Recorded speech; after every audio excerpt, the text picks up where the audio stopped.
ഫിറോസ് ഗാന്ധിയെ പോലെ 7 ചെറുപ്പക്കാരെ ലഭിച്ചാൽ ഞാൻ ഇന്ത്യക്ക് സ്വാതന്ത്ര്യം നേടിത്തരാമെന്ന് പറഞ്ഞത് മഹാത്മാഗാന്ധിയാണ്. അഹമ്മദാബാദിലെ ഒരു പാഴ്സി കുടുംബത്തിൽ ജനിച്ചു വളർന്ന ഫിറോസ് ജഹാംഗീർ ഗണ്ഡി ഫിറോസ് ഗാന്ധിയായി പേരുമാറ്റുന്നത് മഹാത്മാഗാന്ധിയോടുള്ള ആരാധന കൊണ്ടായിരുന്നു. പണ്ഡിറ്റ് നെഹ്റുവിന്റെയും ആരാധകനായ ഫിറോസ് കമലാ നെഹ്റു ക്ഷയരോഗബാധിതയായപ്പോൾ അവരുടെ പരിചാരകനായി ഒപ്പമുണ്ടായിരുന്നു. ഇന്ദിരയെ കാണുന്നത് അക്കാലത്താണ്. പിന്നീട് ലണ്ടനിൽ വിദ്യാർത്ഥികളായിരുന്ന കാലത്ത് ഇരുവരും ആ പരിചയം പുതുക്കി. 1942 മാർച്ച് 26 ആനന്ദഭവനിൽ വെച്ച് ഇന്ദിരയും ഫിറോസും വിവാഹിതരായി. 5 വർഷത്തോളം അലലില്ലാതെ ആ കുടുംബജീവിതം മുന്നോട്ടു പോയി. ഇരുവർക്കും സഞ്ജയും രാജീവും പിറന്നു. സ്വാതന്ത്ര്യാനന്തരം നെഹ്റു പ്രധാനമന്ത്രിയായതോടെ ഇന്ദിര മക്കളുമായി പ്രധാനമന്ത്രിയുടെ തീൻമൂർത്തി ഭവനിലേക്ക് താമസം മാറ്റി. 1952 ആദ്യ തെരഞ്ഞെടുപ്പിൽ ഫിറോസ് റായ്ബറേലിയിൽ നിന്ന് MP ആകുമ്പോൾ തന്നെ ഇരുവരുടെയും ദാമ്പത്യത്തിൽ വിള്ളൽ വീണിരുന്നു. 57 ഫിറോസ് തന്നെയായിരുന്നു റായ്ബറേലിയുടെ MP. അഴിമതിക്കെതിരെ പാർലമെന്റിലെ ഫിറോസിന്റെ പ്രകടനങ്ങൾ പ്രതിക്കൂട്ടിലാക്കിയത് സ്വന്തം കക്ഷി നേതാക്കളായ നെഹ്റുവിനെയും ഇന്ദിരയെയും തന്നെയായിരുന്നു.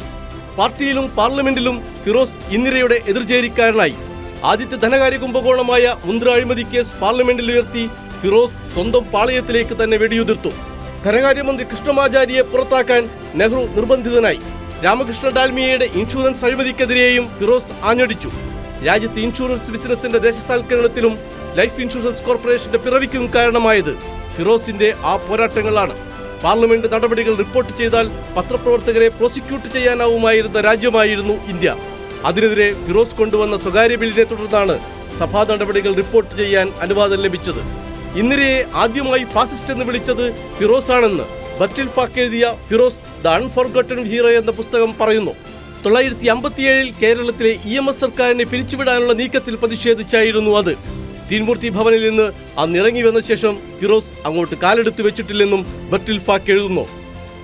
അടിക്കടിയുള്ള ഇത്തരം സംഭവങ്ങളിലൂടെ ഫിറോസ് നെഹ്റുവിനേക്കാൾ വലിയ സോഷ്യലിസ്റ്റും പുരോഗമന ചിന്താഗതിക്കാരനായും അറിയപ്പെട്ടു. റായ്ബറേലിയിൽ ഫിറോസ് ജയിച്ചത് നെഹ്റുവിനേക്കാൾ ഭൂരിപക്ഷത്തിലുമായിരുന്നു.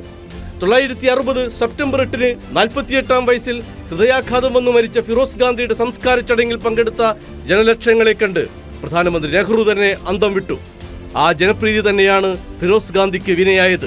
സ്വന്തം പാർട്ടി ചരിത്രത്തിൽ നിന്നും കുടുംബ ചരിത്രത്തിൽ നിന്നുവരെ വിസ്മൃതനാക്കപ്പെടാൻ കാരണമായതും. ബിജു മുത്തത്തി, കൈരളി ന്യൂസ്.